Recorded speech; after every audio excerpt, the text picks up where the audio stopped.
Hello and welcome back to my channel. दोस्तों मैं हूं आपका होस्ट एंड दोस्त शुभम और आप देख रहे हैं इंजीनियर ऑन रोड। तो वेलकम टू प्लास्ट एशिया 2022। स्वागत है आपका। और इस नए सीरीज़ में आ गए हैं एक ऐसे कंपनी के पास जो बनाते हैं टेस्टिंग मशीनरीज जो प्लास्टिक एंड पॉलीमर इंडस्ट्रीज़ में यूज़ होने वाले हैं। और आज इन्हीं से बात करवाने वाले हैं। अगर आप इस इंडस्ट्री से जुड़े हो या अगर आप जुड़ना चाहते हो तो आपको टेस्टिंग की ज़रूरत पड़ेगी और यहाँ पर इस टाइप की मशीनरीज आपको यहाँ पर यूज़ होने वाले हैं। तो हेलो सर, कैसे हो? Hello, I am well, thank you. Sir अपने बारे में एक इंट्रोडक्शन दे सकते हैं सर? श्योर। मैं कंपनी का एग्जीक्यूटिव डायरेक्टर हूँ। हमारी कंपनी 1997 में एस्टाब्लिश हुई थी एंड हम लोगों ने टेस्टिंग इक्विपमेंट्स के साथ स्टार्ट किया था एंड धीरे धीरे ग्रो होके हमने एक्सपांशन अच्छा किया। पॉलीमर प्लास्टिक इंडस्ट्रीज़ में सारे एज़ पर ऑल स्टैंडर्ड्स हम लोग लैब इक्विपमेंट्स बनाते हैं। IS standards, ASTM standard, BIS standards. Then आगे चलते हैं, हम 2009 में हम लोग पालमन इंडस्ट्रीज़ के साथ एसोसिएट हुए एंड पालमन के साथ एसोसिएट होकर Pallmann industries basically it's a pioneer in size reduction industry, जिसमें ये सारे मटेरियल्स जो हैं plastic, polymers and even other materials, उनमें उनका पल्वराइज़ करना यानी उनको पाउडर बनाना है, उनको ग्राइंड करना, उसमें उनकी मास्टरी है। एंड हम लोग उनके साथ एसोसिएट होने के बाद हम लोग साइज रिडक्शन इंडस्ट्री में भी एंटर हो गए।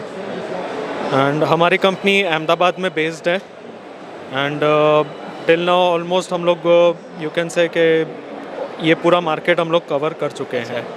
हाँ जी सर, थैंक यू। तो ये अहमदाबाद की कंपनी है ना सर? तो यहाँ पर काफ़ी सारे मशीनरीज है। एक देखते हैं सर, एक डिटेल्स आप बता सकते हो सर इसके बारे में? जैसे ये पल्वराइज़र मशीनरी है, इसमें जैसे आपका रॉ मटेरियल प्लास्टिक, पॉलीमर कुछ भी जाएगा तो वो ग्रैन्यूल्स फॉर्म में जाएगा या फ्लेक्स फॉर्म में जाएगा एंड आपका पाउडर बन के बाहर निकलेगा। अच्छा, ये पूरा पाउडर बन के बाहर निकलेगा? राइट। हाँ जी सर।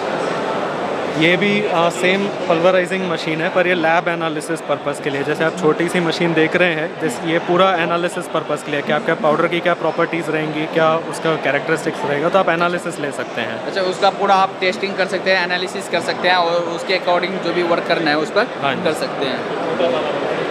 हाँ, इस मशीन के बारे में बताइए सर। ये UV मशीन है। बेसिकली अल्ट्रावायलेट लाइट का इफ़ेक्ट आपके मटेरियल पे क्या रहता है over the period of time. जैसे सनलाइट के नीचे आप मटेरियल रखते हैं तो उसका क्या, उसके कुछ सालों के बाद जैसे वो मटेरियल बिगड़ जाता है, तो ये उसका फास्ट प्रोसेस है कि कुछ घंटों में आपको UV लाइट से क्या इफ़ेक्ट रहता है तो उसका एक आपका एनालिसिस निकल जाएगा। तो उसके लिए भी क्वालिटी स्टैंडर्ड रहता है टेस्टिंग के। ये टेंसाइल टेस्ट मशीन है। बेसिकली आपके मटेरियल की इसकी स्ट्रेंथ कितनी है एंड कितने इलोंगेशन पे आपका मटेरियल का प्रॉपर्टीज़ चेंज होता है, उसकी डक्टिलिटी आइडिया आती है, उसकी ब्रिटलनेस आइडिया आती है। तो ये उसके टेस्टिंग पर्पस के लिए है।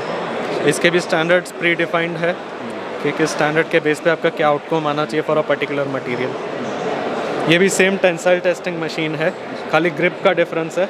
ये कंप्रेशन में यूज़ होने वाला ग्रिप रहता है कि इसमें कंप्रेशन टेस्ट भी रहता है कि आपका कंप्रेस होने पे आपका मटेरियल का क्या बिहेवियर आ रहा है और उसके पास और फेल क्राइटेरिया सारे स्टैंडर्ड्स में डिफाइंड रहते हैं। ये 2 रोल मिल मशीन है। बेसिकली 2 रोल मिल के अंदर आपका ये भी लैब पर्पस के लिए रहता है कि आपका मटेरियल रोल होने के बाद उसकी क्या प्रॉपर्टीज़ में चेंजेस आते हैं।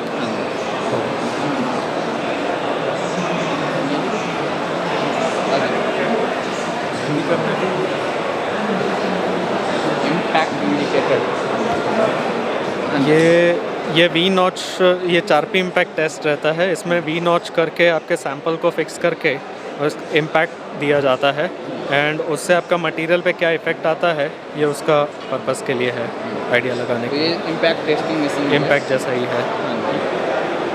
ये भी टेंसाइल ही है, सेम ही है, कोई तो फर्क ये नहीं। तो सर जैसे कॉलेजों में अगर वो बोल रहे हैं कि इस मशीनरीज की ज़रूरत है, कॉलेज में भी काफ़ी यूज़ होते हैं, ये इंस्टॉल होते हैं सर? हाँ, कॉलेजेस में यूज़ इंजीनियरिंग कॉलेज उतना प्रिसाइज रिक्वायरमेंट नहीं होता ना कॉलेजेस में। Colleges is for more of a educational purpose, for teaching purpose, but these are more of a critical purpose. जैसे आपका कोई पाइप बना रहे हैं, आप कोई मैन्युफैक्चर कर रहे हैं तो उसकी प्रॉपर्टीज़ पास करना, उसको स्टैंडर्ड से अप्रूवल लेना वो मस्ट रहता है। आप वो चीज़ अगर नहीं करेंगे तो वो आपका मटेरियल का क्वालिटी ख़राब रहेगा और उस वजह से आपके फिर बाद में आपका मार्केट में भी प्रॉब्लम रहेगा, नेम ख़राब रहेगा।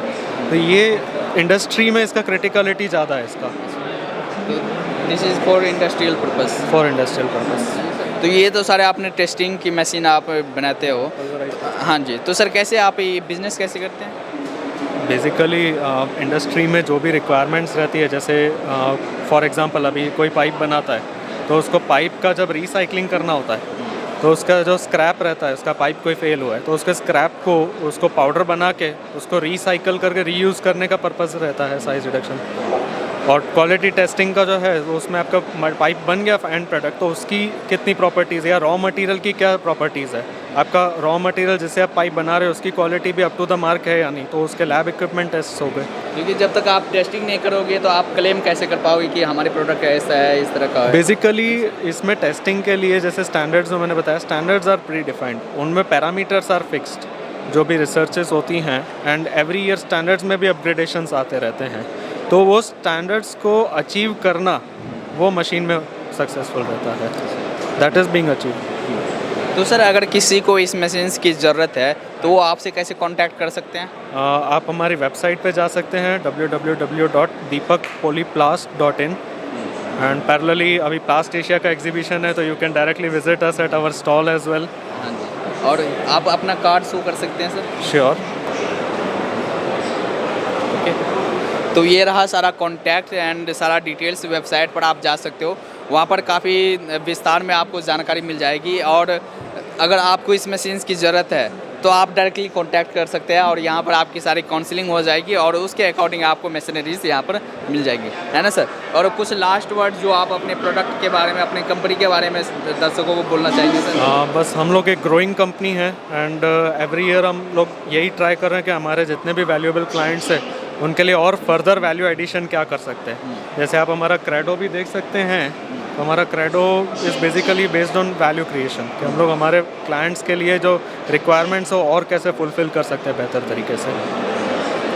चलिए सर, बात करने के लिए धन्यवाद।